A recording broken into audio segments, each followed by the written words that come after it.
AS Monaco kembali mencuri perhatian setelah merekrut banyak bintang buangan di musim panas. Ansu Fati, Eric Dier, sampai Paul Pogba berhasil diboyong pasukan si putih dan merah. Deretan pemain yang karirnya sudah dianggap habis ini justru kembali tampil ganas. Fati sudah mencetak 6 gol di musim ini. Dier juga selalu siap diandalkan. Sementara Pogba akhirnya kembali. Setelah 2 tahun absen dari sepak bola, Pogba comeback untuk membantu lini tengah AS Monaco. Bagaimanakah ngerinya kebangkitan AS Monaco berkat deretan pemain buangan? Strategi berani datangkan pemain buangan. AS Monaco berusaha kembali menantang dominasi Paris Saint-Germain di Ligue 1.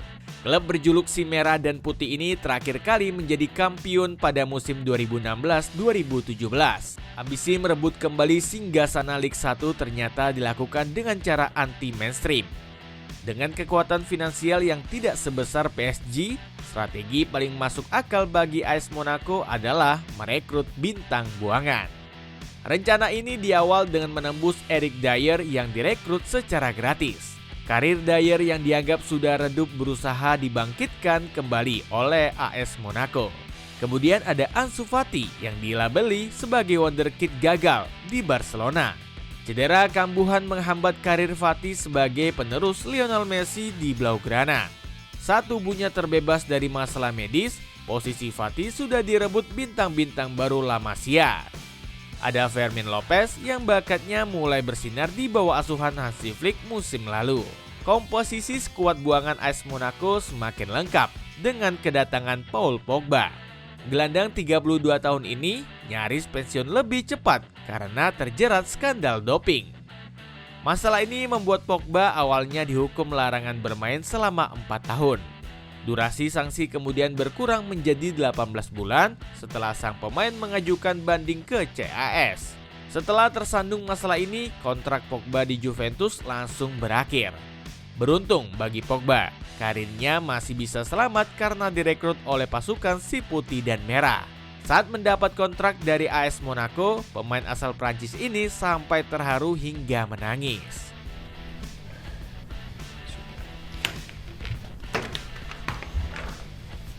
Take your time. Yeah. Okay. Lini serang tajam hasil didikan Premier League. Kekuatan AS Monaco musim ini juga ditopang lini serang tajam yang dihuni banyak striker ex-Liga Inggris. Pasukan si putih dan merah punya Mika Bereth yang musim lalu tampil gacor. Ex-penyerang Arsenal ini mencetak 27 gol di seluruh kompetisi pada 2024-2025. Sayangnya, produktivitas gol Bereth musim ini masih kurang tajam karena baru mengemas 2 gol. AS Monaco juga punya Folarin Balogun yang menjadi mesin gol paling tajam dengan kontribusi 6 gol. Balogun juga sempat bermain untuk Arsenal di Premier League sebelum pindah ke Ligue 1. Talenta Balogun sempat dibidik Chelsea sebelum resmi bergabung ke AS Monaco. Transfer penyerang asal Inggris ke Stamford Bridge batal karena dijegal oleh Arsenal. The Gunners ogah melepas striker potensialnya ke klub rival seperti The Blues.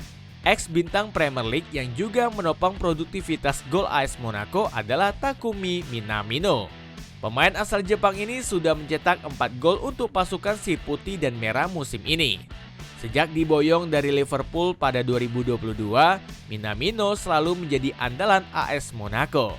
Bukan hanya torehan gol, Minamino selalu menjadi mesin pressing saat AS Monaco dilatih Adi Hutter.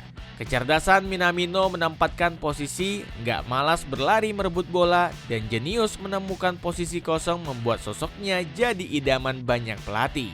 Alhasil, Minamino selalu masuk skema permainan AS Monaco meski posisi pelatih sudah berganti. Saat pasukan si putih dan merah sekarang dilatih Sebastian Pocognoli, Minamino masih terus menjadi starter. Semakin ngeri berkat kembalinya Paul Pogba. Kebangkitan AS Monaco semakin didukung semesta dengan kembalinya Paul Pogba. Setelah menunggu hampir 5 bulan sejak bergabung, pemain berjuluk si gurita ini akhirnya direbut. Pogba sudah turun ke lapangan saat AS Monaco menghadapi Rennes. Ex pemain Manchester United ini diturunkan pada menit 85 yang menjadi pertandingan pertamanya dalam 2 tahun terakhir. Meski hanya diberikan sedikit waktu, Pogba tetap menunjukkan kualitasnya sebagai gelandang jempolan. Setelah 2 tahun absen dari sepak bola, skill dan visi tajam dua polpo belum luntur sama sekali.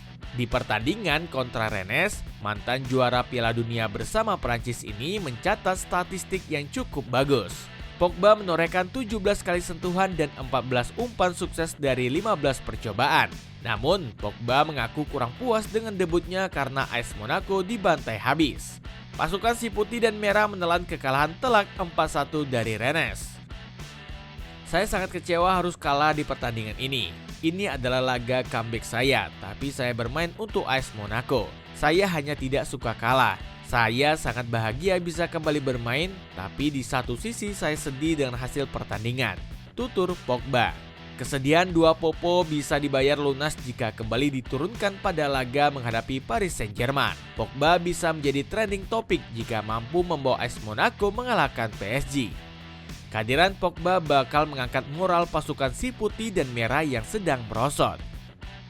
Sebelum bermain kontra PSG, hasil kurang bagus diraih AS Monaco di Liga Champions. Mereka hanya bermain imbang melawan Pafos FC yang berasal dari negara kecil seperti Siprus. Sebastian Pocognoli selaku pelatih AS Monaco terlihat pesimis jelang menjamu PSG. Kami memiliki terlalu banyak perbedaan di karakter para pemain kami. Hal ini menjadi tugas saya untuk membuatnya tidak kacau. Saya sudah bekerja hampir sebulan di sini. Saya masih berusaha memahami pemain, memotivasi, mendorong mereka lebih keras, ucap Pocognoli. Kemeja polos ini bisa kamu beli cuma 40 ribuan aja. Cek link di bawah ini. Bersiap meruntuhkan dominasi PSG. Kejutan besar justru berhasil ditampilkan AS Monaco saat menghadapi Paris Saint-Germain. Datang ke pertandingan sebagai underdog, pasukan si putih malah menang 1-0 atas sang juara bertahan. Hebatnya lagi, kemenangan AS Monaco diraih dengan susah payah karena Thilo Kehrer mendapat kartu merah. Pemain asal Jerman ini diusir wasit di menit 80. Sementara gol tunggal kemenangan AS Monaco dicetak oleh Takumi Minamino di menit 68. Secara statistik, PSG sebenarnya lebih unggul dibanding tuan rumah. Les Parisiens mendominasi bola, jumlah tendangan, dan kreasi peluang emas. Bahkan, pasukan Luis Enrique berhasil mencatat angka harapan gol atau XG sebesar 1,33 gol. Dengan statistik tersebut, PSG harusnya bisa menang dengan selisih 1 hingga 2 gol dari AS Monaco. Namun, tuan rumah tampil lebih klinis dan tidak membuang-buang peluang. AS Monaco hanya butuh XG sebesar 0,52 untuk mencetak gol ke gawang Lucas Chevalier. Sementara PSG lebih sering buang-buang peluang dan akhirnya kena mental karena penampilan gacor kiper AS Monaco Lukas Hradecky. Kiper asal Finlandia ini berhasil membuat 4 save hingga dianugerahi rating 8,3. Paul Pogba juga kembali mendapat kesempatan bermain di pertandingan kontra PSG. Si gurita masuk di menit 86 menggantikan Minamino, sang pahlawan kemenangan. Dua popo sukses membantu lini tengah AS Monaco bertahan dari gempuran para gelandang PSG. Dengan kemenangan krusial ini, pasukan si putih dan merah berpeluang mengganggu dominasi PSG. Meski masih terpaut 7 poin, tapi AS Monaco sukses menghentikan laju kencang Les Parisiens di Ligue 1. Celana pendek olahraga model 2-in-1 ini harganya cuma 70 ribuan. Cek link di bawah ini. Dengan kontribusi para bintang buangan yang kembali gacor, akankah AS Monaco bisa merebut titel Ligue 1 dari PSG?